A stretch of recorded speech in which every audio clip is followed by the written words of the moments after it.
Good evening, everybody, and welcome to the Monday night edition of The People Show on intellectualradio.com, Instagram, Facebook, and on YouTube. We got a great program lined up for you this evening. And of course, it is Monroe Monday. And we have added another one of our outlets onto the platform. So we look forward to seeing more of you, or you seeing more of the program.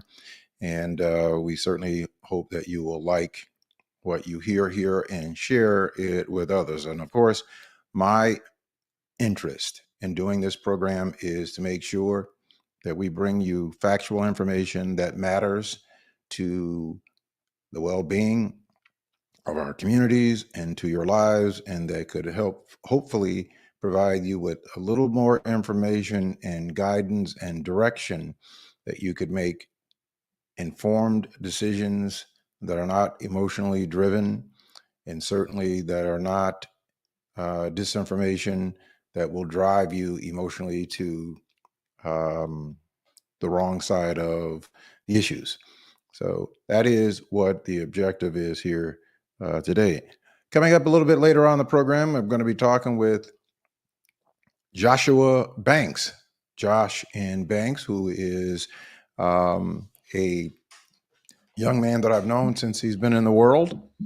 He is a true Renaissance man, is a multi-award winning visual performing artist, costume design stylist, teaching artist, overall LGBTQ plus trailblazer.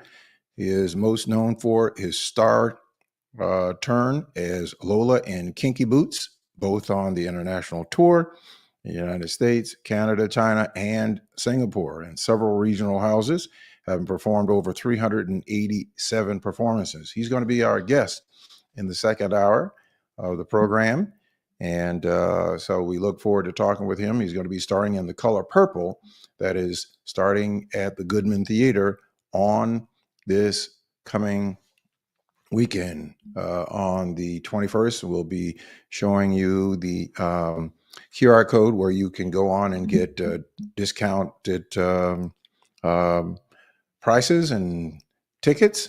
And I am asking every one of you who gets that and sees it to buy a couple of tickets and go see The Color Purple. Let us meaning those of us from the Black community, sell out every show that he is doing down at the GOODMAN Theater,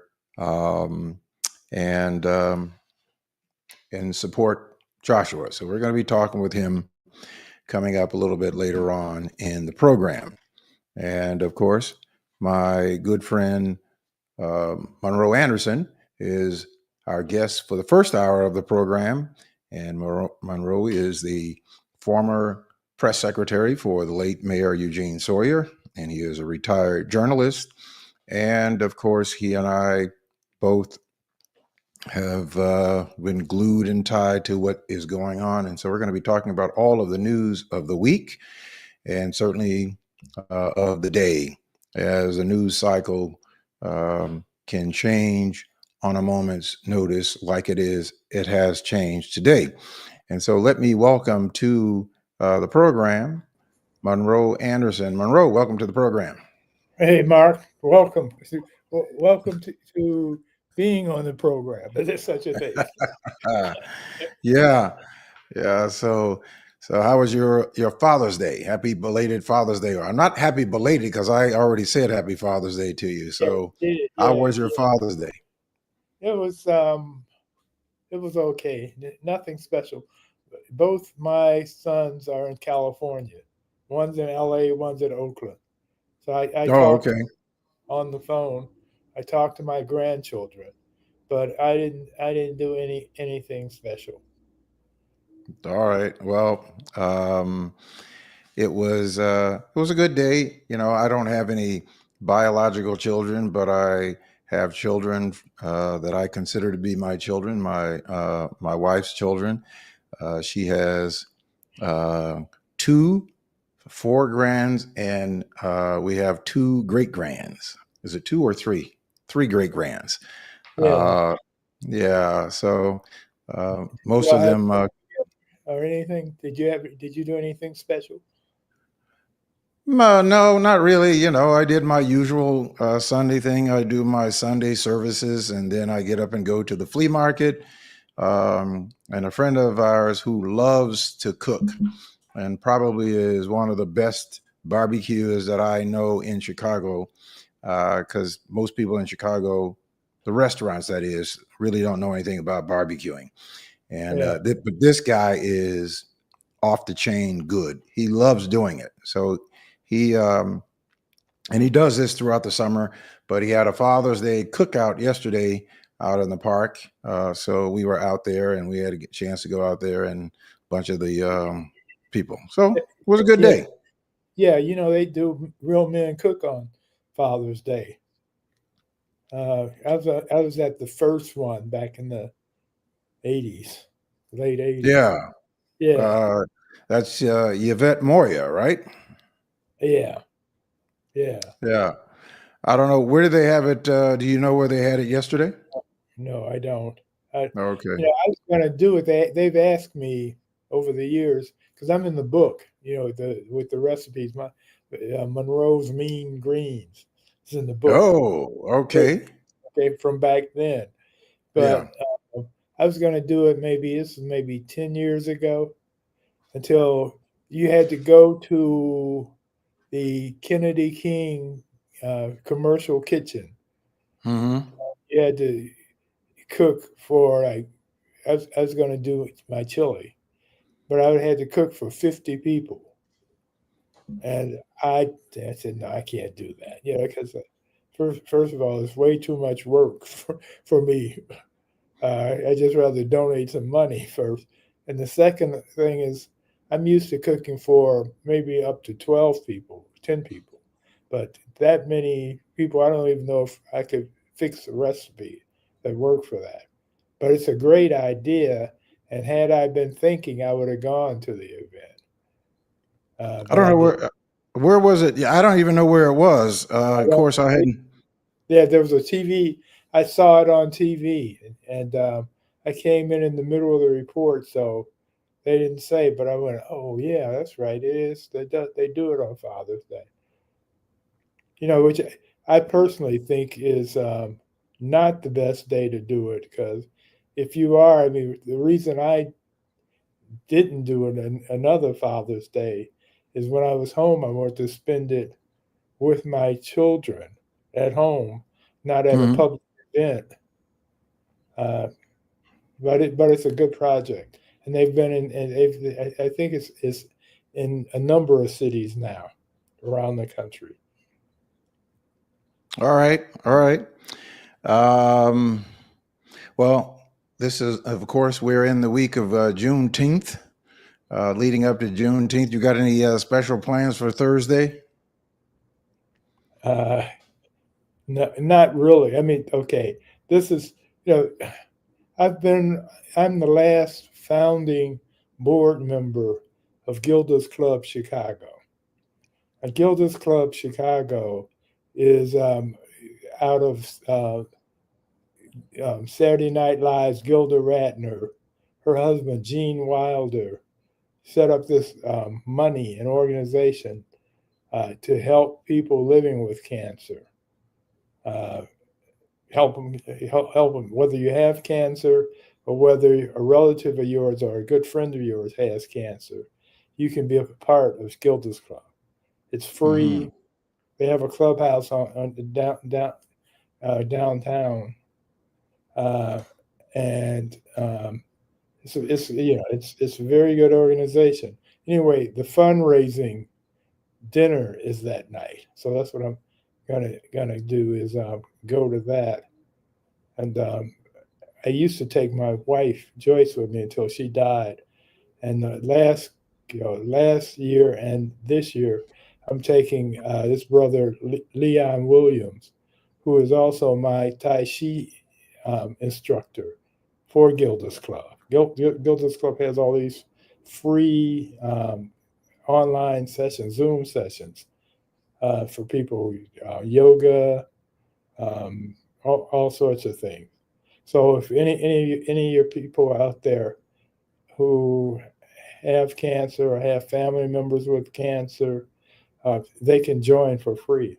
And that we have a clubhouse downtown, and you can go online and take these different uh, courses or classes, and it's all free. The board members pay for it, and we get contributions from people. I'll put it in the chat. Now, where do they go to sign up? Online, I'm just Gilders Club Chicago. Wait a minute, I can give you. You give me a second. I can give you the actual website address. Let's see.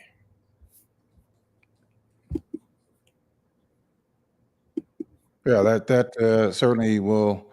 I think we have all been touched by cancer in some way or another, whether it is a family member or a friend of somebody. All of us have been touched by cancer. I have my mother's sister who died of cancer, unbeknownst to us, until it was in the last stages back in 2016. And I had a good friend of mine, Roger Binion, who died of cancer back in 2010. So we've all been touched by Right. cancer at some way or another. Exactly. Yeah. So anyway, if you just Google Gilders Club Chicago, you'll get their website. What's And the correct spelling? Is that GILDAS? yeah, GILDAS. Okay. All right. So I'm going to put it in the chat. So folks, you can go to look in the chat. Just go to Gilders Club Chicago. Yeah. And if you want to get more information about it, you can go there and get more information. And if you want to get Right. involved or you want to refer somebody, Yeah. sign up to it. Be a great thing to do. And it has the club. The club is at 537 North Wells Street. 537 North Wells. Yeah, 537 North Wells. Yeah, Gilders Club. Yeah, but if you Google it, you'll see all. I mean, it has all sorts of. We offer all sorts of services free to people with cancer or who are attending to people with cancer. All right. Okay. Yeah. All right. Somebody's trying to get a hold of you there. Yeah, I know. All right. Well, listen, let's get into the news of the week, and we'll start out with the news of the day. Just about an hour ago, your famous My Pillow guy was found liable for Mike Lindell, yeah, Mike Lindell. Yeah, for defamation.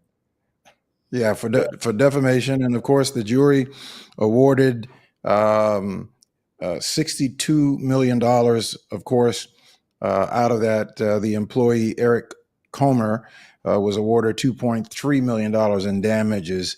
But it's really not about the money. It's never really about the money. He sued after Mike Lindell had called him a traitor, and accusations about him stealing the election were streamed on Lindell's online media. And of course, every news outlet, television outlet had to retract the statements that they reported out on this whole thing. And also about he was a Dominion voting director there. So, yeah, but let me correct you on one thing, Mark. It's always about the money. It's other things besides the money, but it's always about the money, because the money with the MAGA crowd and Trump is what really counts. They don't care about the morality, the compassion. They care about the money. And so, well, they may care about the money, but usually it's those people who don't have any money that cares about the money. But the people who have the money, like the $787 million settlement that they ended up with against Fox News over airing false claims against the company.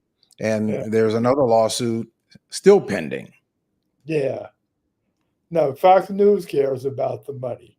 They don't I care would about imagine so. they don't care about it as much as you or I would care about it because they got enough to spare. But Right. but one of the reasons they do what they do is because they make a lots of money doing it. Because the people there is a group of people, percentage of Americans, uh, depending on how optimistic you are or pessimistic, it could be as many as 42% or as few as 35% that are racist.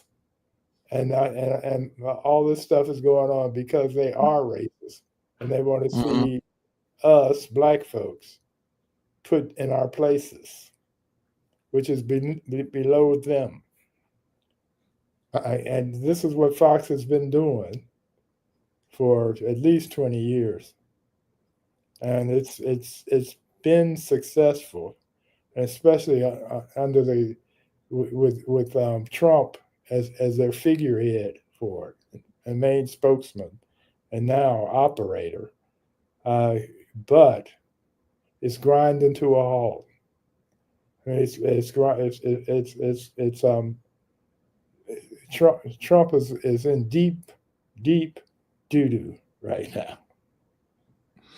Well, I think that he has put the country in uh, a deep.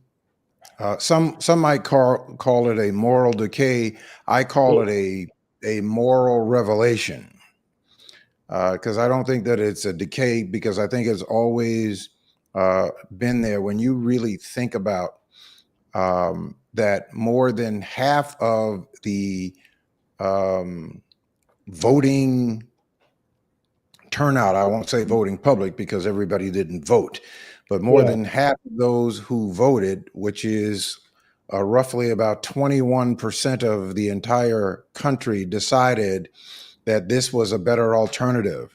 And obviously, the Republicans were able to lock into convincing people um, as as people are starting to see inerrant that was, they were able to convince enough people to vote for him and dissuade enough people from actually going to vote that would give him the win that he got.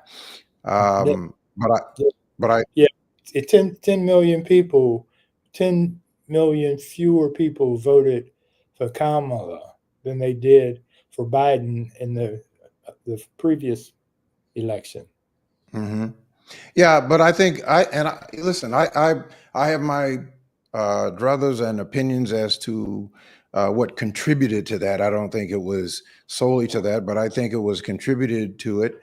Um, that their strategy um, didn't work, and they should have worked that out a long time ago. And I don't want to relitigate it, but I think that there were a few components that contributed to that, like people like Cornel West, for example, Yeah, who was out spewing the kind of rhetoric that he was spewing because of his um, ego. um, I don't know if it was well, you have to attribute it to something because you're talking about somebody who is a scholar, someone who Right, is a scholar, and someone who absolutely knows better, who knows better. This is not a person who is uninformed at all, right, who would get out and who would spew the kind of rhetoric and even uh, encourage people to vote differently, not necessarily vote for Donald Trump, but for people to yeah, vote differently, which means that you are giving support to that campaign. I think right, that what he did is just unconscionable. What he did, and he lost, at least with me, he lost a lot of credibility with me in terms of somebody that I would look to and trust that this person who knows better, that I could trust him. And but I think that I think that he contributed to that in more significant way than others might agree with. Yeah. Well, every vote counted, and he didn't get that many votes, but he got enough to make a difference in some elections. Some states. Well, I don't even But think it's about how many votes that he got as yeah, to how many votes that he either discouraged people not to go vote or encouraged yeah, people to vote a different way. right, right. Yeah, yeah. So You're right that's about where I that. see the significance Yeah, um, in that. Uh, what they made an arrest of this guy who did these political assassinations over the weekend yeah, on Friday in Minnesota, yes. and killing a former Speaker of the House and her husband, um, and One um, state senator wound, and wounding his a state senator and his wife. And from the reports, had a laundry list of others. In fact, they showed the map of others' homes that he visited. They just happened to not be home yeah, that he visited to exact out this political assassination on it. yeah, Um, now, I posted that this was a MAGA assassination. yeah, And now, of course, we've had extreme violence, political violence on both sides that has taken place against um, with the people who are extreme to the left, as well as people who are extreme to the right. Um, but but it's mainly right now. I mean, there have been instances of that in the past, mainly in the '60s, but right now it's mainly right wingers that are doing this, right, uh, and um, it, and it has been, and in the history of the country, it has mainly been right people, right white people. For right, example, when they talk about terror, they don't count all the lynchings that happened in the United States from the 1880s up until the 60s, 1960s. More than 3,000 black people that were lynched during that time period. And that hmm was to terrorize black folks and to have keep American apartheid in place. Uh, yeah.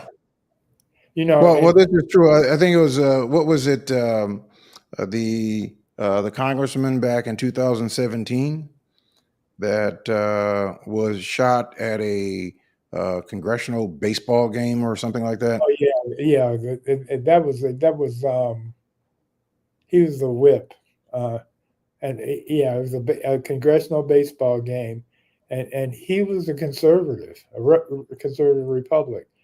Yeah. So that was another instance. But you have so much going on right now. And you had this most recent killing. Uh, hmm you had the guy show up at Nancy Pelosi's house and beat her husband in the head with a hammer. Uh, you had a group of white nationalists who planned to kill the governor of Michigan. They've been sentenced for that, and Trump is seriously considering pardoning them.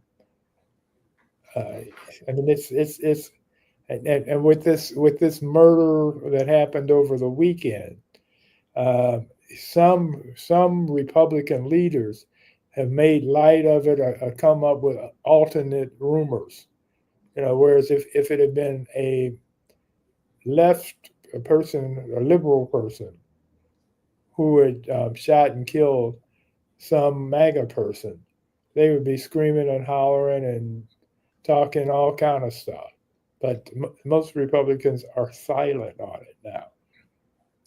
Yeah, there seems to be a deafening silence, and then of course you had United States Senator Mike Lee sending out the tweets that he sent out, and then not to hear a single Republican, not to, that I know of, that denounced that kind of conduct. Nor has he retracted it. Yeah, I know. It's it's incredible, and what that ends up doing is encourages other people to do other violent things. It's amazing. It's just amazing. So,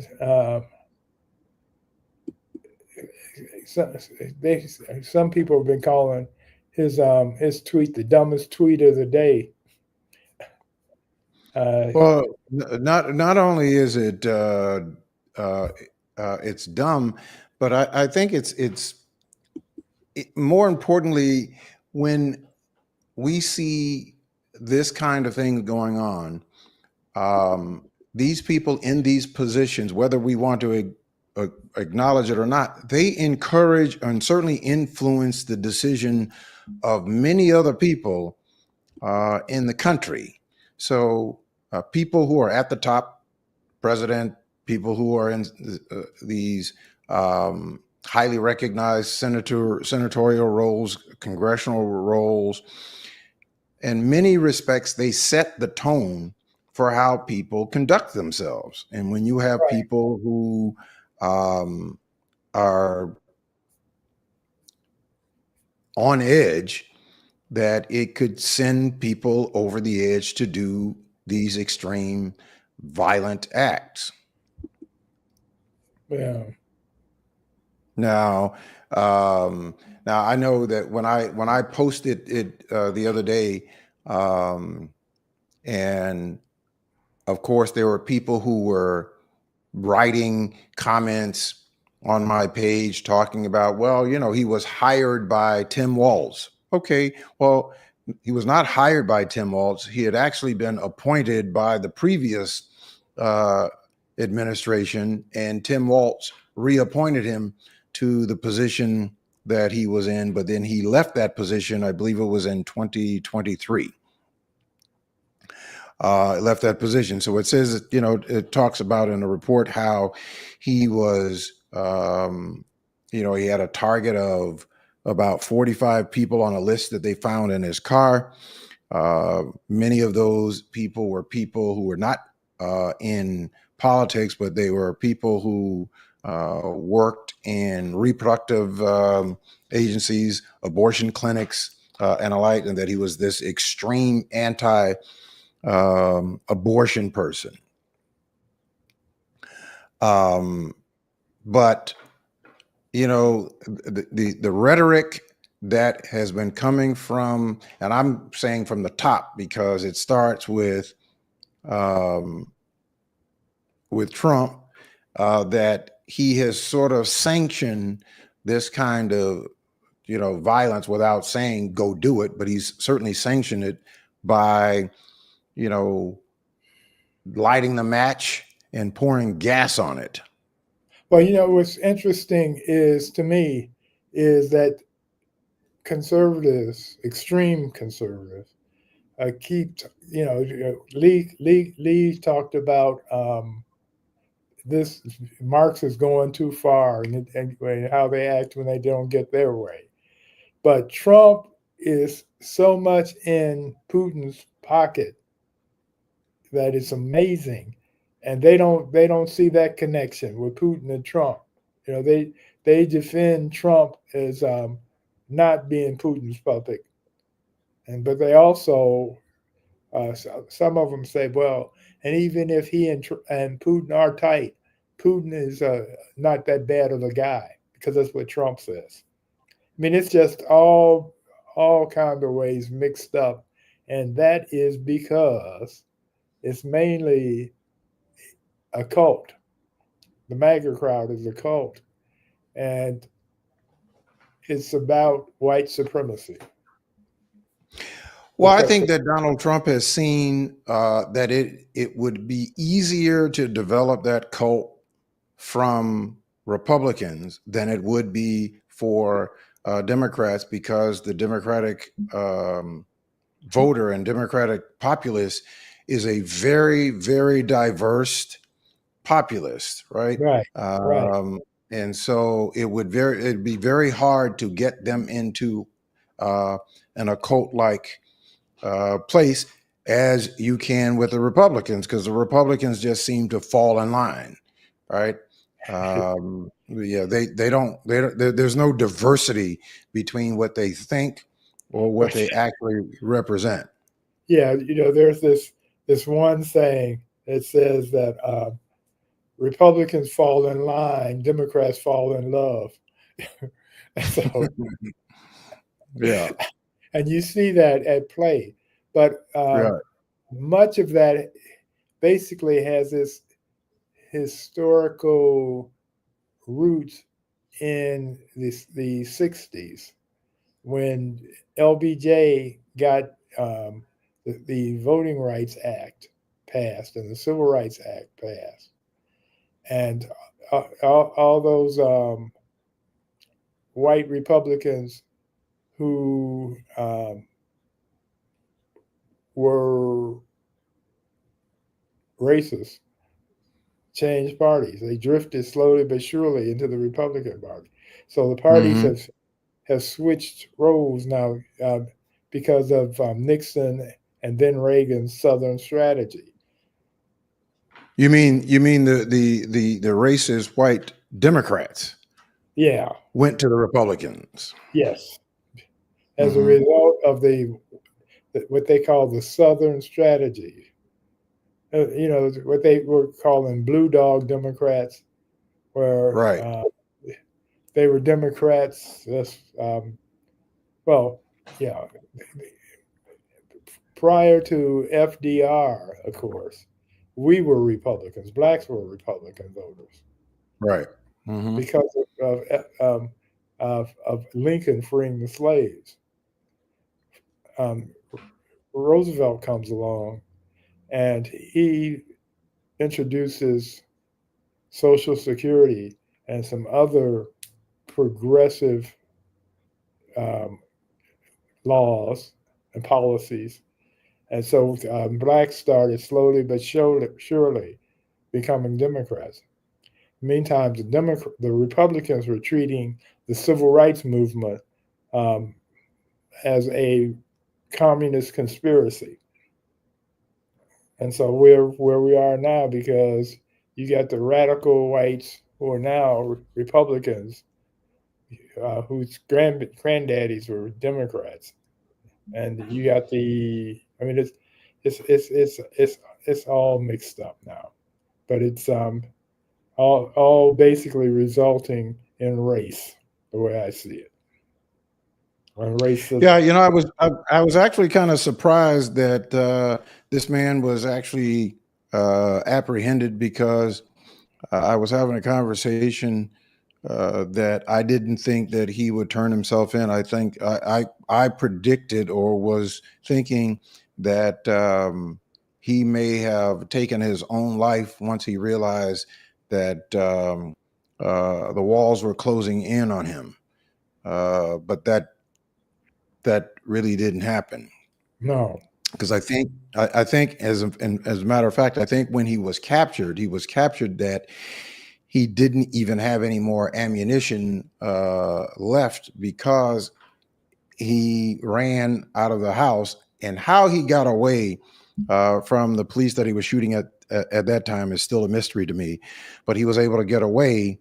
But of course, he left his vehicle behind, which had all of his supply in it. So they found him. Well, he ran out the Some back woman, door because the police were the real police were at the front door and right, came to visit the house. And he had just finished murdering the state representative. And right, so they had a shootout at the front of the house. He had correct. a shootout He had a with the guy. shootout in front of the house and then went in the house and murdered them. No, I don't think so. You sure? Yeah, yeah. He shot at the police, then he Yeah, shot his way into the door, shot and killed them, left the gun behind, and ran out of the back door as they approached the house. yeah, Bizarre scene. Very, very yeah, bizarre. yeah. Very bizarre scene. But I'm glad they apprehended him, Right. and um, we we will see what happens. Obviously, he has been charged. Initially, he has been charged with 2 counts of stalking, 2 counts of murder, 2 counts of firearm offense. Those are the federal charges, and the Yeah, state charges were 2 counts of second-degree murder, 2 counts of second-degree attempted murder, and that he had this compiled target list of politicians in Minnesota, Wisconsin, Illinois, Michigan, New England, and in Iowa yeah. that were 35 officials, all Democrats that he's going to kill. Yeah, yeah, and like I said, he had visited several, or at least reached several homes because I think he stole a car. He was able to go someplace and steal a car to get them. So he did have some type of uh, armor or ammunition on him Yeah, that he was able to leave behind uh, his car and travel. And thank God there were no additional travesties travesties to this. But what you know, um, I believe that eventually, in some way, that this will turn around, just not soon enough in terms of uh, tamping down this thought, because I see comments from people who don't even seem to be moved by it, the yeah. violence Well, that is because they taken learned care it of. from their president, who they worship. I mean, he's talking.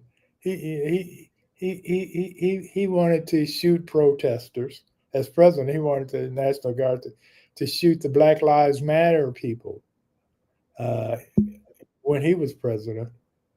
Uh, in the legs. He didn't want them. He said, "Can't they be shot in the legs?"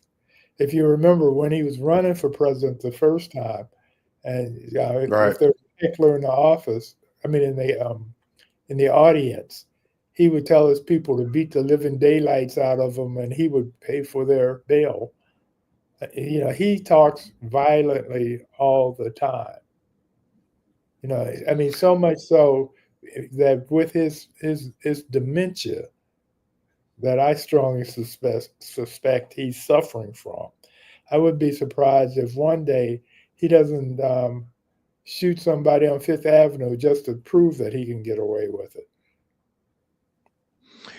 Yeah, even if that is the case, unfortunately, he is in a position that here it is. We are 3.5 years of having to deal with this. Now, there have been I forget how many special elections there have been in local states, special elections, and Democrats have won overwhelmingly in many of those races. So people are speaking at the ballot box, and there may be a lot of Republican people who really have real values about the country that they're saying that this, we've got to reverse, course here, and that's encouraging. And of course, we saw the demonstrations out in California and around the country. They say some 5 million people. I don't know how many it was, Yeah, but that may be right if when you think about the fact that there were 2,000 protests going on from coast to coast, and you had big ones in Philadelphia and New York, L.A. I mean, some of them had as many as 80,000 people at them. and Chicago had a very big one. I was watching Dave Savini's social media, and he yeah, was showing it from his CBS, which is hovers right over the mall of the Daily Center, and he was yeah, showing that you couldn't even see the roads on Washington or yeah, Dearborn right, or the right, mall. So there was significant protest. Now, largely white people, yeah, and of course people from the Latino community. Now, right, there's been this conversation about whether black people should be involved in these demonstrations. And there are yeah, some people who believe that black people should not be involved in the demonstrations because black people did not put him in office. Um, but now, when well, you uh, I've heard, yeah, I've heard that argument. I've heard the argument that black people did vote. When you look at percentages, more black people voted for Kamala than any other group voting bloc. Mhm, mhm. And the argument is that the Hispanics, in effect, put Trump into office, and so they're getting what they deserve now, with all the racist stuff and how they're being rounded up and shipped out. Uh, I've been thinking about this, and as far as the protests this weekend, the No Kings Mhm, protest, it was mhm. also the weekend of Juneteenth. And so I wonder how many of us were doing our own thing instead of that. Nobody has explored that to my knowledge. Well, I think we can kind of speak to that because there's been demonstrations that have been going on throughout the year. Yeah, And I think that when you look at those demonstrations, they were largely white people demonstrating and people from the Hispanic community. yeah, What I started thinking about is I started to thinking about that though uh, we say that this was largely white women, 53% of white women voted for Donald Trump this time around, 52% of white women voted for him the first time, right. 39% of Hispanic men voted um, um, for Trump this time around because many Hispanic men don't believe that women, period, should be in charge of anything. This is what Hispanic men have said, Yeah, and there were many of them who said that if Biden was running, they would have voted for Biden. yeah, Um, and there was um, you know, some 13 or 14% of black men or something like that that voted for Trump. But again, look at the numbers of people that we can't count that did not vote or that was at all. influenced, right? Yeah, That was influenced by the likes of Cornel West. yeah, yeah. Well, we have right now we have a terrible mess. The courts are basically our safety net right now. Hmm. The Yeah. a judge just ruled an hour or two ago that Trump couldn't take the money that he's taken out of the National Institute of Health, that with his his DEI, anti-DEI rulings, and the judge says that just because um, black people were getting money from the National Institute of Health didn't mean that there was any discrimination going on. I mean, it was an interesting ruling, but another legal loss for Trump, because all this, Yeah. not almost everything he's been doing is illegal, and Right. I think there's been 184 rulings against him. and there will be 184 more at the rate things are Yeah. going, because Yeah. he's been doing illegal stuff, and he continues to do illegal stuff because he wants to be a king, not a president. And so he's just doing things by executive order, whereas the way things are normally done in Washington is um, they go through Congress and their debates and their votes, and then once a law is passed, the president signs it. But Trump is just making his own laws, um, and has completely uh, robbed the House from doing its duties by scaring the living bejesus out of the Republican um, representatives. And so he's been coming up with all this nutty stuff that he's been doing, and with Doge, where it's supposed to save money, and it's not. I mean, it's just madness. But the courts are slowly but surely bringing it to an end. Yeah, I think that branch of our government, and of course, we're getting a real lesson on why the founders set the structure up the way that they set the Right, three branches of government up, right. The three and we're equal. right, and we're seeing why that is, and one of them is holding strong to keep someone who had tyrannical ideas Right, from actually exacting that out. right. Although they're causing um, other harms, I think that largely so it is the judiciary that is holding the line, Yes. uh, as they did Right, in his first term. right. Now, Well, in his first term, yeah, but he had some grown-ups in the room also in the first term. well, yeah, he had people. He had people who were career bureaucrats, regardless of what their political lines were, that would Right, not support him doing the kinds of things that he's doing now that he wanted to do right, then. right, But he right, made sure that those people don't exist in his cabinet. right, right, exactly. Now he has, I mean, and I mean, this is so rich. The whole thing is they're investigating Mayor Johnson because he hired some black people in his administration and was boasting about how he had hired some black people. So they're investigating him to see if he to claim, not even see, but to claim that he was discriminating against white people.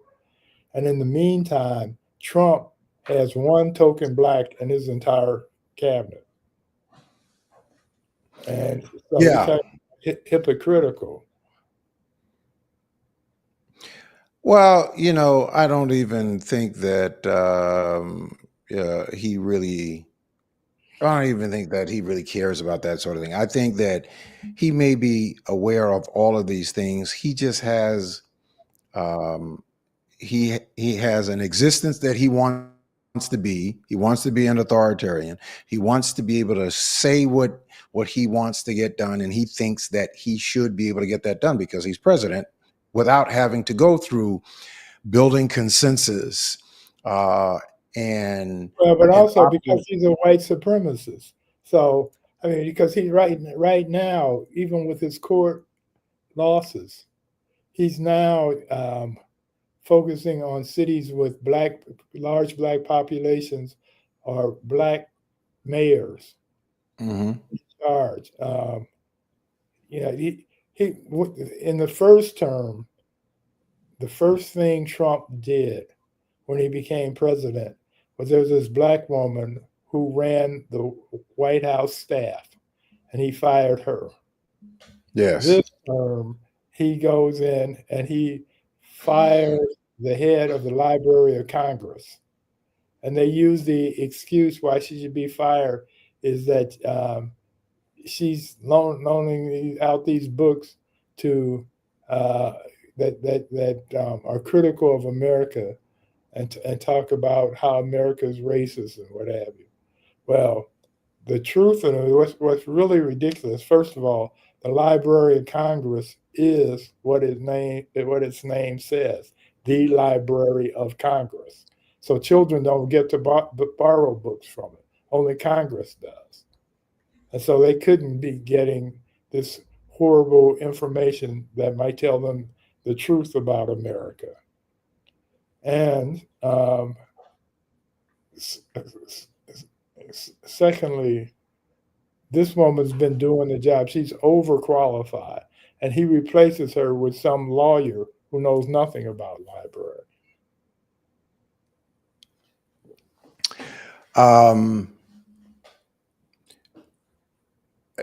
Well, and I believe that in and of itself was illegal because that person has to be approved by Congress. Right. Yeah. Right. It's there. He's been doing that. He's been taking money from one place and putting it in another, or just taking it out. Period. And that's supposed to be Congress's job. The House of Representatives' job. They are supposed to be in charge of the purse string. These programs are supposed to be where they took care of it. But right now the problem is he has them so beaten down and into shape that they carry out his will. They aren't doing their job at all. So let's talk about the G7. The G7 happened today. Obviously, this man does have no, fundamental understanding about why it even exists. Right. But of course, he left the room. Yeah, he's gone. He left early. What do you suspect was his reasoning for leaving? Because he wasn't getting his way. They weren't doing what. And the thing is, the G7 was founded to bring together nations that thought the same thing and believed the same thing, wanted democracy and wanted a economic system that worked well together. And he wants none of that. He wants to have a G3, I think, or something. It's him and Russia and China. The U.S., Russia, and China. He wants to do something. His narcissism is boundless, and it looks to me like he has dementia for sure, just from the things he does and the things he says. Well, I had people who, during Biden's term and during the election of the gubernatorial election here, who was bragging about when Trump was in office, why there were no wars going on when Trump was in office. And of course, there was a time where Trump actually, there was the bombing of, I believe it was in Yemen or something like that during his first term. But they were essentially bragging about there were no wars during his term. Now, here we have Israel and Iran that are locked into a war, and nobody knows how that is going to end or if it will end. Now, of course, he was trying to get Israel, for whatever reason, not to launch bombs. But then in the last week, that changed. Yes, because none of them, the leaders, world leaders, respect him. They know he's incompetent. They know that he's inconsistent. He flip flops all over the place. They know he's a joke, and that's how they treat him. Of course, he tells you how well respected he is because he's a liar. That's what he does all the time. That he tells lies, and his cult believe it. But Netanyahu has been ignoring him, although we give them the weapons that they need to protect themselves. Well, Netanyahu, in my opinion, is a war criminal, He is. and everything that he is doing for the most part to keep himself in position, and certainly to keep himself from being held to accountability, because there are people in Israel and a large sector of people in Israel that don't support Netanyahu and what he's doing there. Yeah. But Putin has been, Trump's been trying to, because he's supposed to do this on day one, remember, is in the war in the Ukraine. Right. And of course, we're doing a day 190 something now, and it hasn't happened. And Putin plays him like a cheap fiddle. He's been stalling for time because he thinks the longer this extend out, then the least likely that the Ukraine can last this long.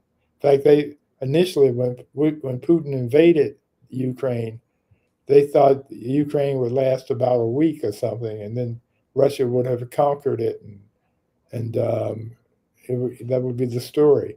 That has not happened, obviously, and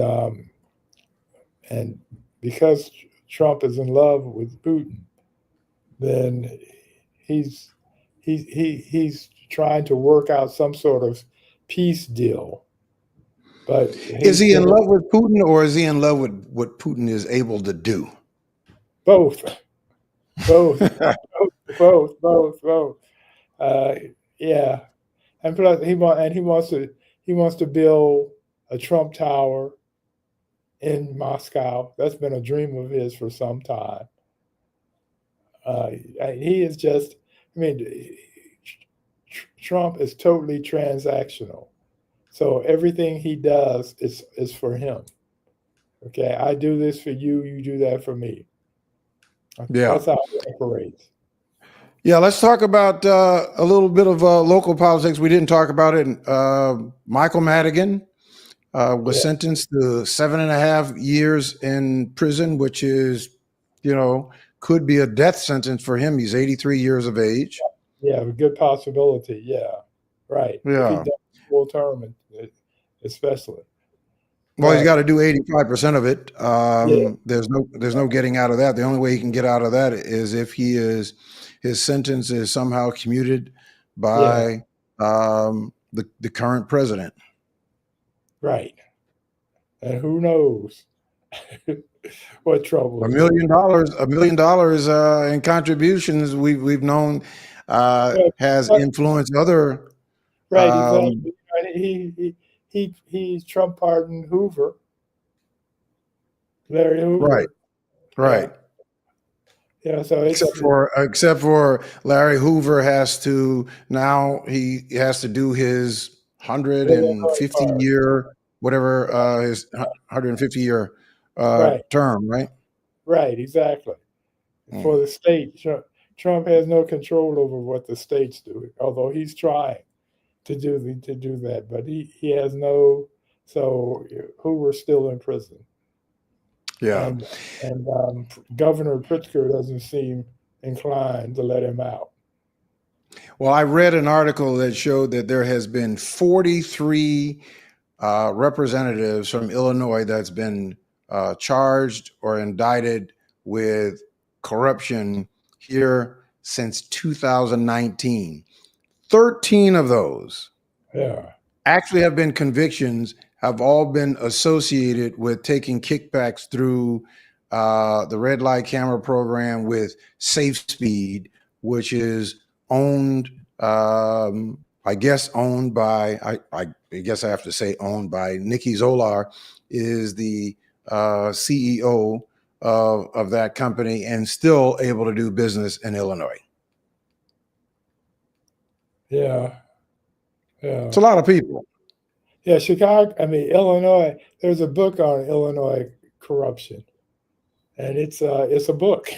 It's, if you look at how many governors from Illinois have gone to prison in the last generation, it's amazing. In fact, it's almost to a point of if you were governor and didn't go to prison after your term or during your term, then what's wrong with you? Yeah. Well, to be the brilliant politician and the brilliant lawyer, maybe, that Michael Madigan was, his own decision, of the opinion of many legal scholar, his own decision to take the stand is what buried him in this case. That he would have more than likely not been found guilty if he had not taken the stand, because he opened up something that the judge had already thrown out. And so he opened it up. So therefore, they were able to talk about it. And this wiretape conversation of him with Danny Solis is what was opened up in the trial. Well, see, Madigan had so much power, and he's so used to doing things his way that my guess is he thought his ego made him think that he could talk his way through it. You know, but it's one thing to be in a smoke-filled back room, and another thing to be before a judge in a courtroom. And before a federal judge Right. in the courtroom here in Illinois. And I think Yeah. that these federal judges here in Illinois are taking a very tough stance because of what seemingly be the arrogance of people who go into public office to betray the public's trust and to use those offices for their own personal and private gain. Right. Right. I mean, look at the untold damage. We will never be able to measure the untold damage that has been caused and fostered by Michael Madigan and his emissaries. You know, there were others who were complicit with Michael Madigan. So, but he was a person who was actually found guilty of this. Just thinking about just the hundreds of millions of billions of dollars that could have gone to do good that was not used for that purposes. You know, communities could have been liberated from the conditions that they're in here in Chicago and around the state. Yeah. But Well, because the thing is that the reality is Illinois ain't ready for reform yet. So we have it going as it is. And I'm sure that when we talk in a couple of weeks, it's still going to be corrupt. it's still, we might get in jail. We're still going to be having corruption going on in Chicago and Right. Illinois. Yeah. I guess the bookies will be putting out bets on who is going to be the next politician to go down. Although we have what's his name? Emil Jr. Yeah. The, Email you know, Jones. Jones the third, Yeah, the who is third. going to be retried for his Right. alleged kickback. Yeah. My late wife, Joyce Owens, taught at Chicago State University for 20 years, and he Hmm. was one of her students at one point, and she flunked him because he didn't show up for class. So she gave him an F. And Email Jr., the father, was highly instrumental in developing the campus at Hmm. Chicago State University. Yeah, building that new wing. Yeah, exactly, exactly. So, but anyway, who do you have coming on next? You have a special guest? Yeah, we got a special guest coming on, coming up in just a couple of minutes. His name is Joshua Bank. I know him actually since he was in the world, and he is quite an accomplished an actor. He's considered to be a true Renaissance man, and he is um, starring in the Color Purple at the Goodman Theater, coming up starting on the 21st of this month, and my wife and I, we have bought tickets, and I'm encouraging everybody to support support the play. So Yeah, he's going to be come on and talk about it. I want to talk about his career because I haven't spoken to him in a long time. And reading his bio, I had to read it off at the beginning of the top of the program because he has such a lengthy bio. So we're going to talk about what he's doing and this upcoming play. okay. Well, this is good. Be a nice change of pace from all the lying and cheating and stealing. And be going out Yeah, into the world. So that'll be a good. yeah, Okay, yeah. well, Yeah, all right. little bright lights. All Yeah, right, all Monroe right. Anderson. Thanks. Yeah, All right, thanks a lot, Monroe. We'll see all you. right. We'll see you in a couple of weeks. Yeah, yeah. All right, folks. All right, coming up in just a couple of minutes, my guest.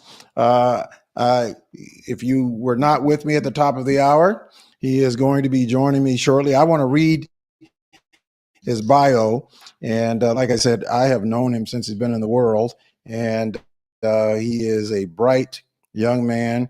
Um, In fact, I always considered him to be my son. Considered to be a true Renaissance man, Joshua Bank is a multi-award winning visual performing artist, costume designer, stylist, teaching artist, and overall LGBTQ plus trailblazer.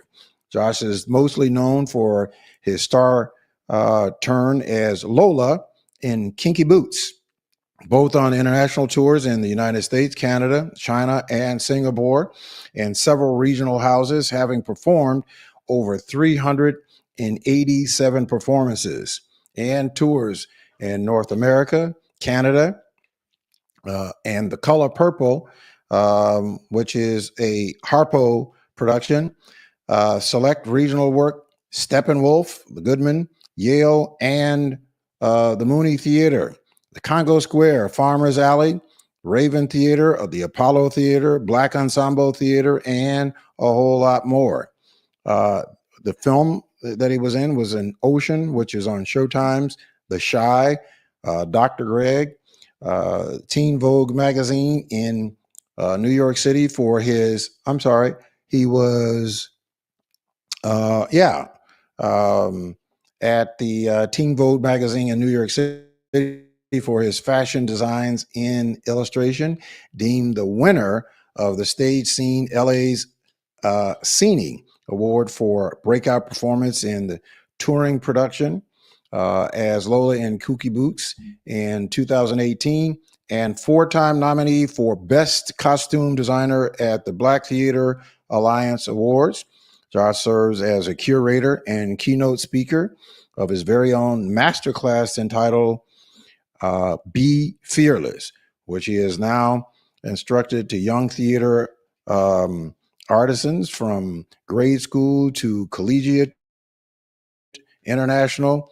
Josh also serves as the artistic associate with About Face Theater in Chicago and was afforded the company's first ever costume design residency representation, the Mind Agency. Joshua is going to be joining me in just a few minutes. I think he may be here with us. Josh, are you here? I'm here. I'm here. Hey, hey. Hey, how you doing? Good to I'm see you. good. How are you? Likewise. I'm so excited to see you. I haven't talked to you in quite some time, and I boy, have know. you accomplished a whole lot since the last time that we have spoken. So let's get right into it. So tell me what I've read what you've been doing, but tell me some of the things that you have really been focused on. Oh yeah. Really about telling stories that are centered in blackness and queerness, which is a large part of my identity. I went to school and essentially was a part of a training program that was teaching me the exact opposite, to kind of take those things away from myself. And it's kind of funny that I'm now living in a world where I am literally curating work and spaces and rooms where I'm telling these stories that are centered in my exact identity, and that's Mhm. beautiful. And I feel like that's my life's work. So, do you feel like it's been this whole process that you're going through with your career Mhm. and the artistry, that this is all therapeutic and a part of uh, liberation as a sense, into being able to operate in who you really are? Yeah, absolutely. I fell in love with theater when I was in high school, and it was just a completely different world for me. My mom took me to go Mhm. see The Color Purple when I was a sophomore in high school, downtown Okay. at the Cadillac. So the story has been in my life for a really long time. Obviously, the movie as well, but the Mhm. musical in particular really inspired me because it showed me that there was a space for me in this industry. Mhm. And so now being able to have the opportunity to perform in that musical, literally around the corner from where I first saw it, just feels like a mighty milestone for me currently. But I think one of the things that I love the most about the work and what I do is that I get to provide people kind of like a sweet escape of reality and like whatever they're dealing with for like the mere 2.5 hours that we have their attention. They're able to really escape the world and what's going on outside of the theater's doors, to really Mhm. just enjoy their time and be present in this space with the beautiful storytelling. That's a large part of my work. Yeah, folks, I've put the banner up on the screen because I want for as many people to get tickets to go see this, and you can Yeah, use the code yeah, TCP Cast so that you could get discounted tickets. And I want for as many Black people as possible to fill these seats same. for the show from the 21st through the 30th, and go see. I'm going to still claim him to be my son, uh, Absolutely. Joshua, at the Goodman Theater. We're going to be there. My wife and I are going to be there on opening day on the 21st, and we're extraordinarily excited about it. Same. So tell me, how did you land this role? Oh, it's actually my fifth time during the show. Um, Really? Yeah, like I said, The Color Purple has just been in my life, and I love telling this story. I feel like I am where I am because of the strength and resilience of Black women. And Mhm. so, being able to tell this story about literally just that, this woman finding her way and her strength and her joy and her beauty within, it's just always so appealing to me. And so I've costume designed this show before. I played Harpo on a tour before. I this time I'm Grady. Before I've been Mister. No, before I've been Buster rather. And so I'm really excited, and I'm excited that I get to explore a different role each time. It's been really Mhm. fun. But this time I'm covering Mister as well. Okay. Yeah. So now, do you have to audition for the play, or do they just call you and Oh, ask yes. you? Yeah.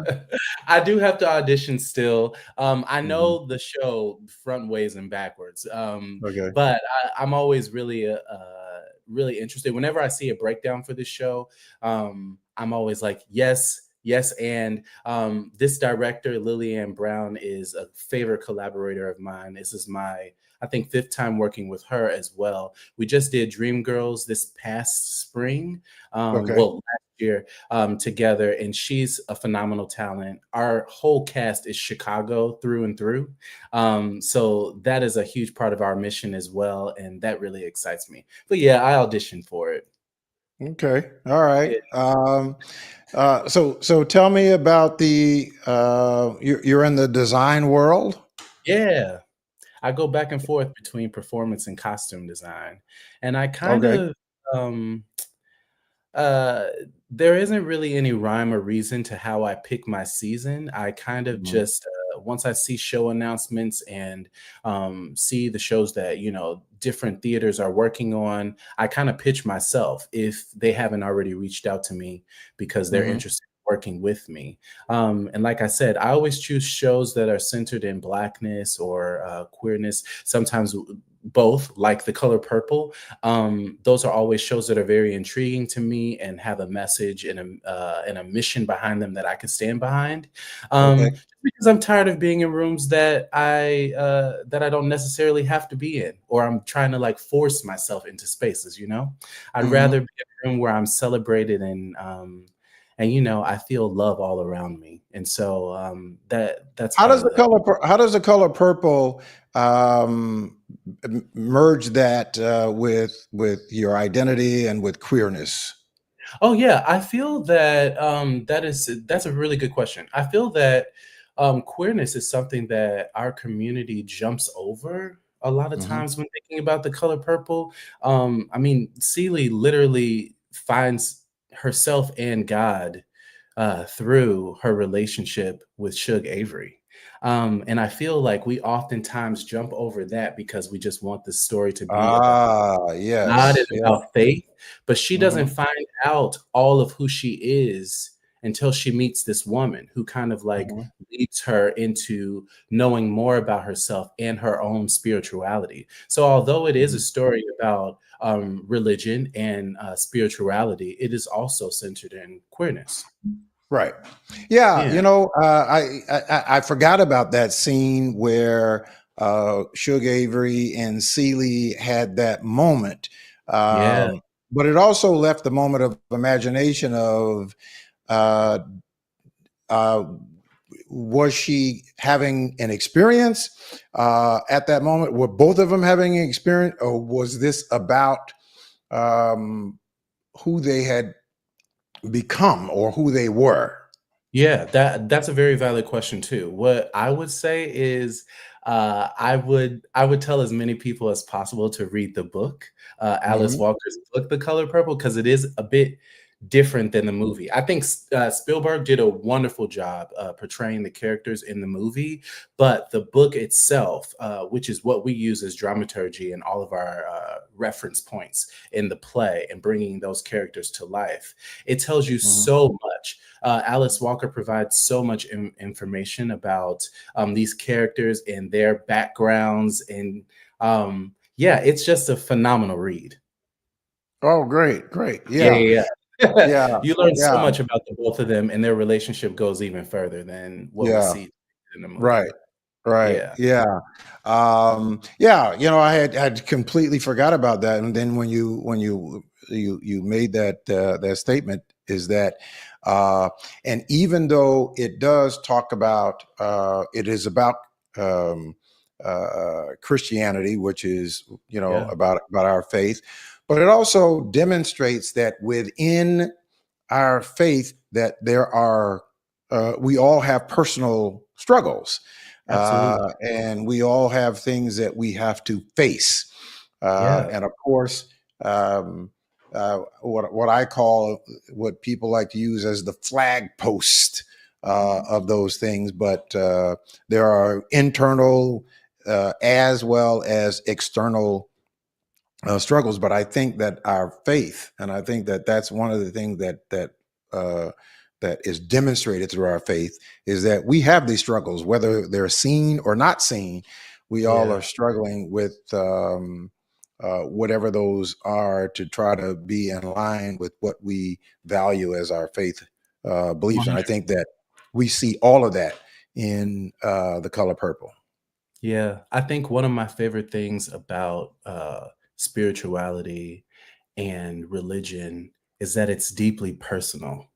And I think our goal, well, what our goal should be, um, as people in this world, is giving that testimony of how you've overcome what you've been through, so that you can encourage others. And I feel that most religious beliefs and most people that consider themselves spiritual by any means, it should all be centered in love. Most religious books are. The Bible, if you had to break it down into one word, that should be it. Love. And I feel That's what like it that is. is what we need. Yeah, that's what Yeah. we need in the world. Yeah. And we're experiencing a lot of the exact opposite right now. So yeah, I can't preach on that enough, you know? Right. Right. Love. We need to get back Right. to humanity and finding that, and kindness, and grace for one another, you know, all of that. But it's all centered in love.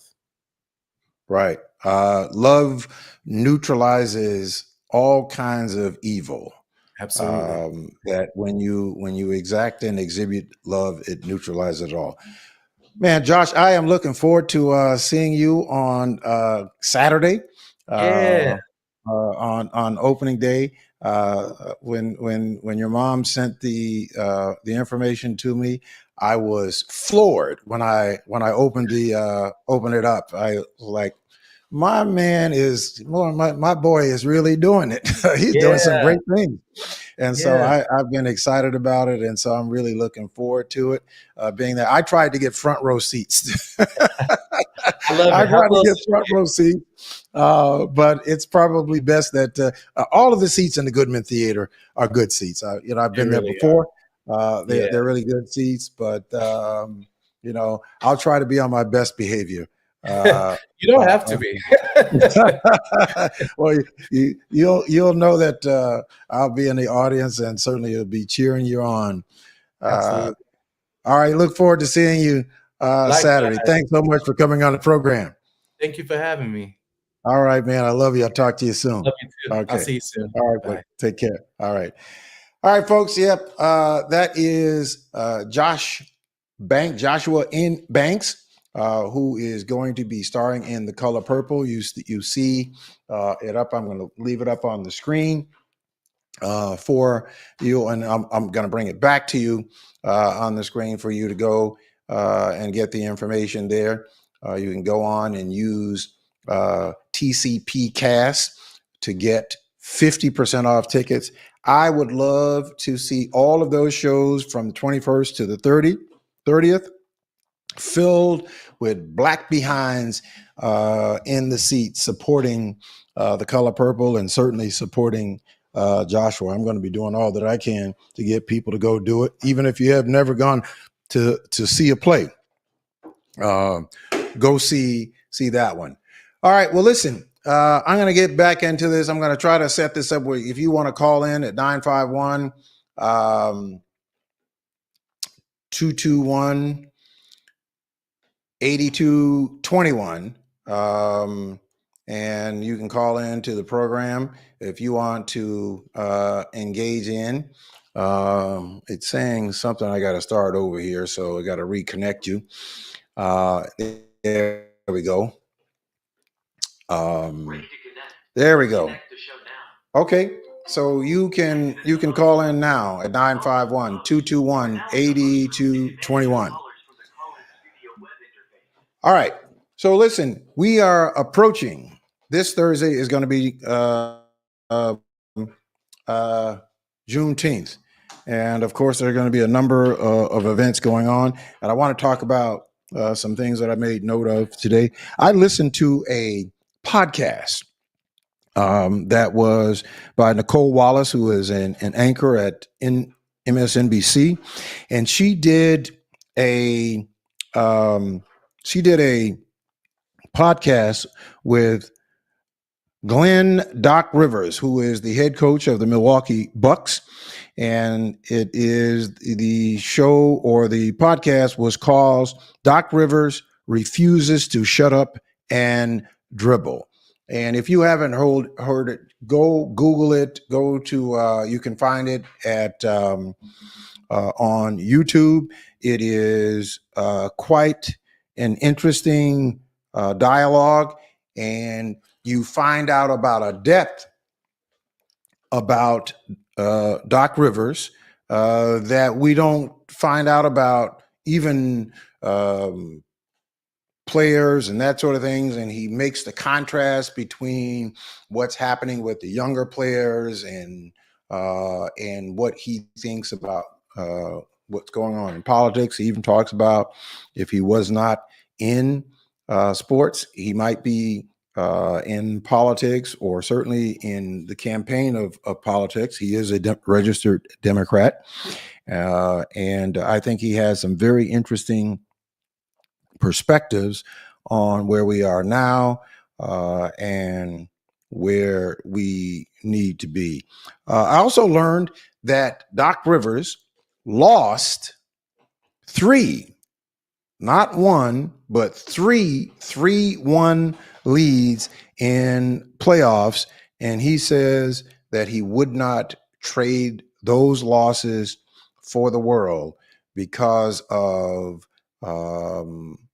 obviously the lessons that he has gained from them, and certainly the experiences that has helped to shape the person that he is. Very, very interesting. In fact, I'm trying to see if I can get him, as a result of listening to that podcast, I'm going to see if we can get him on the People's Show's podcast, that he can come and speak to us and share some of his views, and certainly on how things are happening in the country today.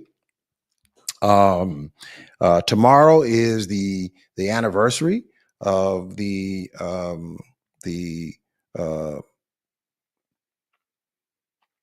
Charleston, North Carolina church assassination that took place with Dylan Ruth down in North Carolina. Tomorrow marks that anniversary. And then, of course, we saw where a senator, a United States senator, that was thrown to the ground and handcuffed because he wanted to raise a question to the Homeland Secretary, Kristi Noem. Now, I know that many of you may have seen this parade that was done, military parade that was done by Trump, and so he is, and the sparse of a crowd that was there. You know, before, I was hoping that when I had heard that there could be some rainstorms there, I was hoping that it would get rained out, because I thought it was just such a vile repugnancy of a person's own wishes. And I'm not so sure if this just makes him feel good, or if he just is stoked on the idea of being antithetical to all of the values of the country. Now, of course, having the strongest and the most powerful military in the world, you don't need to have a parade to demonstrate that, because in fact, in my view, I think that it demonstrated just the opposite. I think it demonstrated just the opposite of actually what our military is. But we have coming up, Juneteenth is coming up on this Thursday, and there were a few things, and of course, I've didn't do our Black History moment at the top of the program. I'm going to do our Black History moment. And going into Juneteenth, I'm going to do it. And what you're going to watch is about Henrietta Lacks, the woman whose DNA is used to in all kinds of cancer treatment. And this is our Black History moment this week. What if I told you a black woman's DNA helped cure diseases and even made it to space? In 1951, Henrietta Lacks went to the hospital for cancer treatment. Without her knowledge or consent, doctors took her cells, and something incredible happened. Her cells didn't die. They kept multiplying forever. Scientists named them HeLa cells, the first immortal human cells.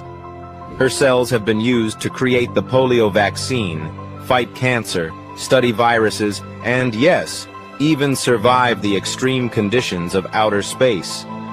Henrietta Lacks changed the world, but she never knew. Her story is a reminder. Black history is world history. Follow for more untold Black history facts the world needs to hear. Black history.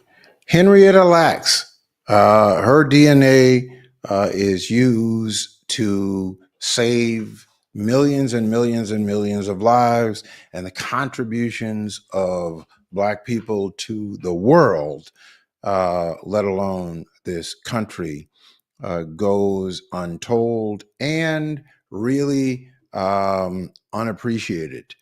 What the power that we have, and certainly how God has used a people that have been oppressed and suppressed and continues to be to make great contributions to the world.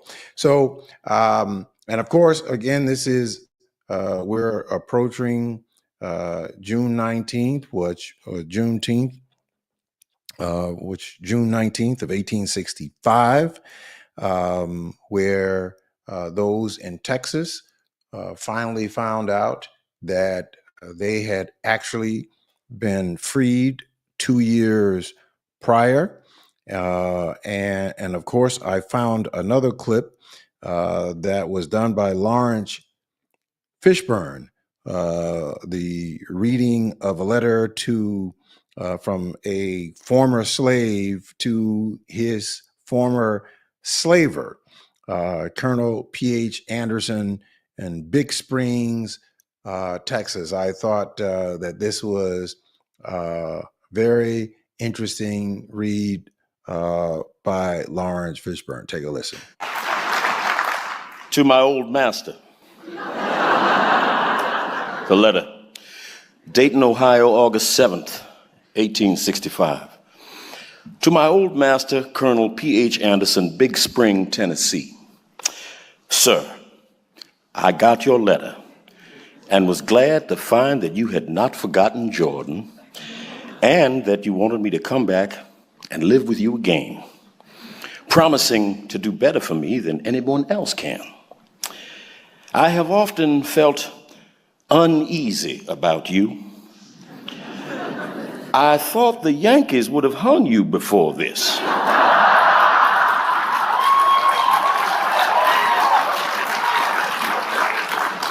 For harboring Rebs that they found at your house.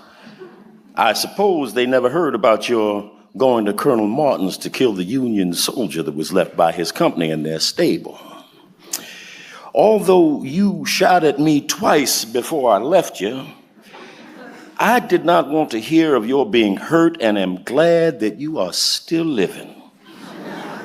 It would do me good to go back to dear old home again and see Miss Mary and Miss Martha, Allen, Esther, Green, and Lee. Give my love to them all and tell them I hope we will meet in the better world, if not in this. I would have gone back to see you all when I was working in the Nashville hospital, but one of the neighbors told me that Henry intended to shoot me if he ever got a chance. I want to know particularly what the good chance is you propose to give me. I am doing tolerably well here. I get $25 a month with victuals and clothing, have a comfortable home for Mandy. The folks call her Mrs. Anderson. And the children, Millie, Jane, and Grundy, go to school and are learning well. The teacher says that Grundy has a head for a preacher. They go to Sunday school, and Mandy and me attend church regularly. We are kindly treated. Sometimes we overhear others saying, "Them colored people were slaves down in Tennessee." The children, they feel hurt when they hear such remarks, but I tell them it was no disgrace in Tennessee to belong to Colonel Anderson. Many darkies would have been proud, as I used to be, to call you master. Now, if you will write and say what wages you will give me, I will better be able to decide whether it would be to my advantage to move back again. As to my freedom, which you say I can have, well, there's nothing to be gained on that score, as I got my free papers in 1864 from the Provost Marshal General of the Department of Nashville. Mandy says she would be afraid to go back without some proof that you were disposed to treat us kindly and justly. And we have concluded to test your sincerity by asking you to send us our wages for the time that we served you.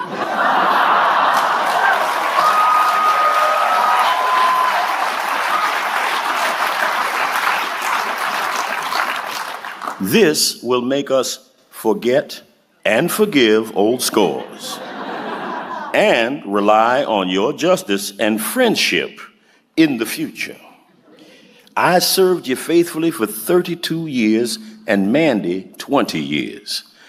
At $25 a month for me, $2 a week for Mandy, our earnings would amount to $11,680. Add this, the interest for the time of our wages have been kept back, and deduct what you paid for our clothing and 3 doctor visits for me, pulling a tooth for Mandy, and the balance will show what we are in justice entitled to.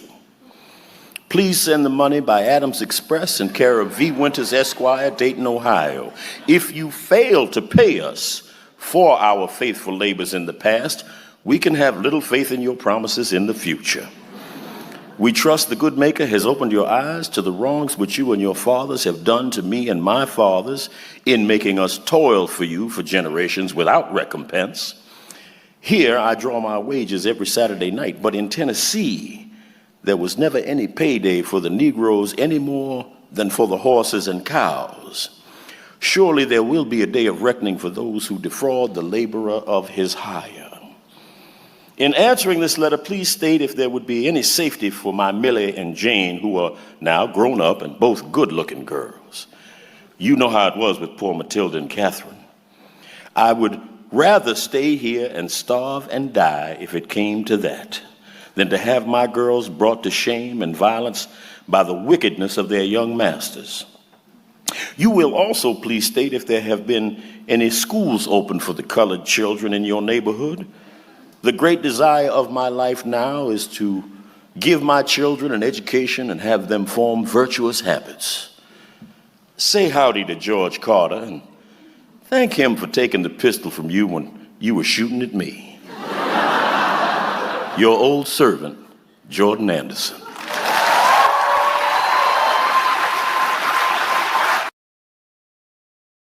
Jordan Anderson responds to a letter that he received from his former enslaver, in August of 1865, 2 years after slavery had been abolished in this country. I got one more for you. Being that this is Juneteenth, I got one more for you. A message from Grand. I saw this on YouTube and I thought it was cute. So I thought that this would be an added take for you right here on the People Show. Hello? Bring your narrow ass on in here. I gotta show you something. Come on. Look at here. I want you to remember who you are. I know good damn well you ain't finna scroll past. I know you ain't. You can sit here for all the rest of the shenanigans. You gonna sit here and get this message. I got a message for your black ass. Now pay a damn attention and look right here. I want you to remember those who came before you and how they used their voices and how they fought for your freedom. I want you to remember how they stood strong and tall and endured, and they used their strength and their compassion for you and I. I want you to remember who you are. I want you to remember all of the marching, all of the standing on business. I want you to remember the beauty. I want you to remember the talents. I want you to remember the magic. Say it with me. You are black and you are proud. I want you to remember the peace that we fought for. I want you to remember the innovation. I want you to remember the undeniable remarkability of your people. I want you to remember that you are inventors. You are creators. You are innovators. You are intelligent. You are beautiful. You are people that are chosen, not forgotten. You are people who matter. And most of all, you don't take no shit. Have courage, my people, and be encouraged. For you are black and you are beautiful. I want for us to remember that every single day, that we have enormous strength and we have enormous power and resources to impact the lives here, just as I showed you the clip about Henrietta Lacks, who impacted lives all over the world, and she continues to this very date. In every hospital and every medical clinic, there could be no discussion about health cares and cures without remembering Henrietta Lacks. But it is important for us to reflect back on people who have made contributions and people who are continuing to make contributions, to remind us that we have the wherewithal to make contributions right where we are. Right here in Chicago, we have the ability to do that. We have the opportunity that is before us, but we can't do it if we disengage or if we do not get engaged. It is not about attacking anyone personally, and certainly it is not about enabling. When it comes to our advocating on behalf of our communities, when we are talking about reparations for our communities, if we are seriously talking about that, and I think that that is a discussion that should be had and continue to have, but I think that there has to be activity, engagement, collaboration in making that become a reality. And making it become a reality is not waiting for some special legislation that is called reparation. We can have reparations put into public policy across the spectrum of issues that are important to our community. Education, housing, health, services for our seniors, for our veterans, our Black seniors, long-term care for our seniors, services where our seniors are in assisted living facilities that are getting substandard services, the myriad of other services that are available to seniors that they don't even know that's available to them, that they're not getting.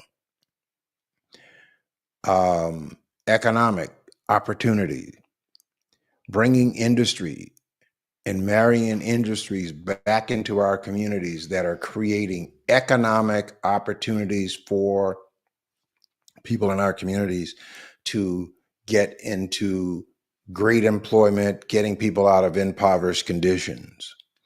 All of these are stemmed from legislation, public policy. And if they stem from legislation and public policy, then there has to be somebody, public representatives, who initiate and lobbies for and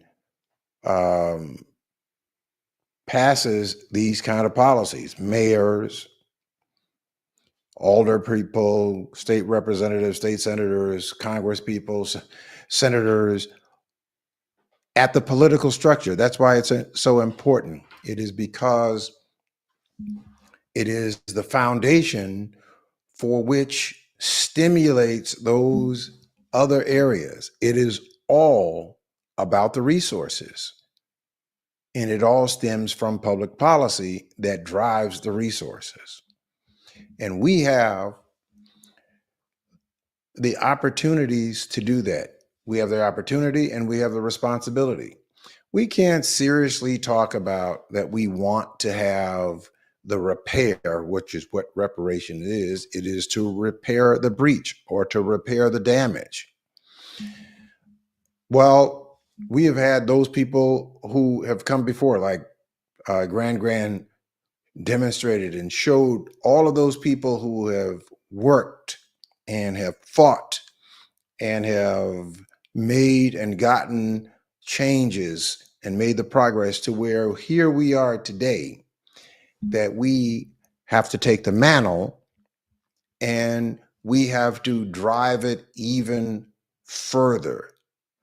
But we are in a position to where we can drive it significantly further from the foundation of all of those, from Marcus Garvey to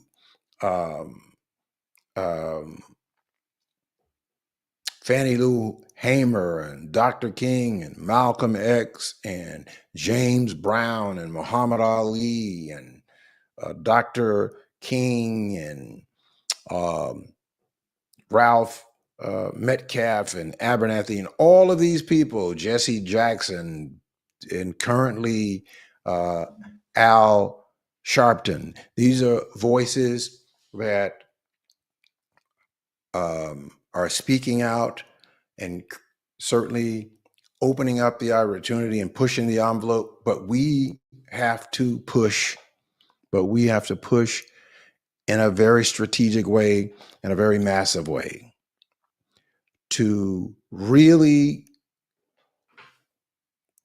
foster the kind of change that we want to see. In this, despite what we see happening right now with what is happening at the top, that we have a person who has no idea, and usually people of ignorance behave this way so as to take the attention off of what they really don't know. And then the people that they have with them obviously are equally incompetent, and many of them don't care about being competent. They just care about carrying out whatever their agenda is. But you and I and others who want to really see change have to not be distracted by the evil forces and the evil attempts to completely destroy the foundations of what it is that has been built, that has fostered us the opportunity to move forward. We cannot allow for that. When you start to hear and saying "Make America Great Again" or to take us back to where? No, I think we need to make sure that we move forward, and we can certainly shut that down. Seeing the demonstrations out in the streets around the country, people who are protesting against, and the No Kings protest and demonstration. That's wonderful. That's great. Let them continue to do that. What I'm talking about is those are examples. Those are examples of what they talked about. They said some 5 million people around the country in 2,000 different demonstrations. That may be the case. You know what we have available to us right here in the region of this metropolitan area that we are in the Midwest, in Chicago and Cook County, right here in the state of Illinois? Today, now keep in mind that was 5 million people that they estimate that were participating in these rallies around the country in 2,000 different events. We have more than 1.7 million right here in this major metropolitan region of Chicago and Cook County. 1.7 million. And that 1.7 million is the largest ethnic voting bloc in Cook County. In Chicago, there's more than 660,000. In Cook County proper, there's more than 1.7 million. And so what I am saying to us is that if we do not make the kinds of progress that we want, it is our fault that if we don't do it. And it comes by a means of unifying ourselves in a way that we have yet to do anywhere on the globe.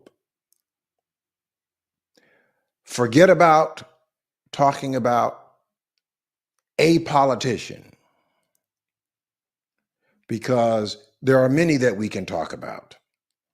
What I am saying is that we become the thermostat, not the thermometer or the barometer. We become the thermostat, and the thermostat sets the temperature, not take the temperature.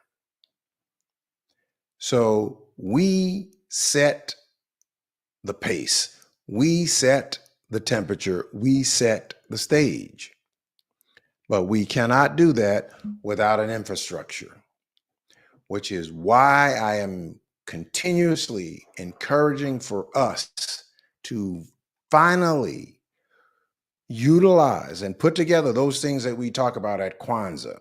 The first principle is unity, uniting ourselves together. It's even biblical, uniting ourselves together. When we do that, we are absolutely unstoppable. Unstoppable of the progress, the institutional progress that we can make, liberating our communities from impoverished conditions, substandard health conditions, substandard educational conditions, and the inequity of resources being reinvested in our communities, antithetical policies that harm our communities, that don't help our communities.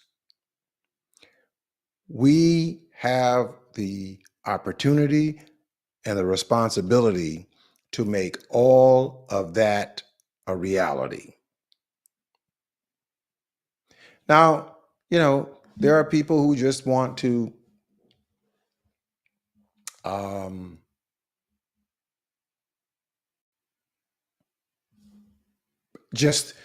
they just want to make noise, not to make progress. They're interested in just making noise. They want for the noise to be heard, not for their real voice to be heard. Or maybe there are those who don't believe that their voice can really be heard if they are in a crowd. Well, the greater the crowd is, the greater your voice is. The smaller the crowd is, the smaller your voice is. So if you're thinking that you can do, quote unquote, my own thing, and you can get your voice heard, what you are getting heard may not necessarily be substance. You may be getting heard, and you might be able to convince someone to do something, maybe. But if we all came together, and let me take that back, not all of us, but if a majority of us came together and decided that we're going to work together. I mean, just deciding that we're going to work together, and then we can set the parameters of what we are going to be approaching. And we have more people in this unified force. Guess what? Then we are able to separate the issues that are important to you, which are the issues that are important to us all. Because we could have many of us, but I can almost assure you that when we have a large consortium of us together and we start talking about what are the issues that are important to the people that are there, as we start to enumerate and put those issues up on a board, on a blackboard, we start to label them. What we are going to find out is that there are going to be overlapping. And what I mean by overlapping is that there are going to be more than a few people who that same issue is important to, and that is going to happen over and over and over and over again. What is the point? The point is that most of us agree about the things that are very important to our communities. But we have a specific area that we are more concerned about.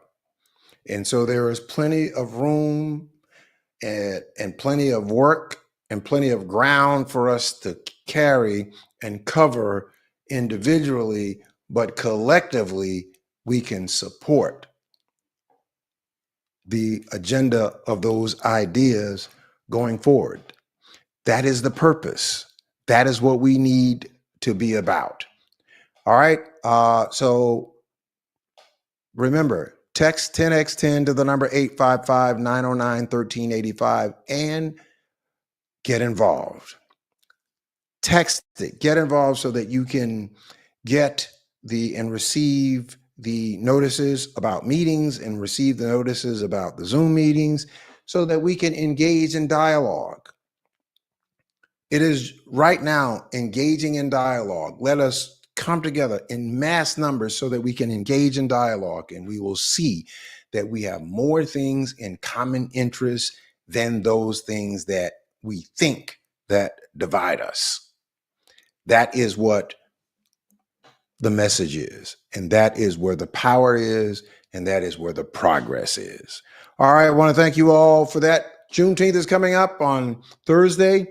Please go out. DuSable Museum has a big, huge event going on Thursday. I'm going to put up the QR code again, or the flyer for the color purple.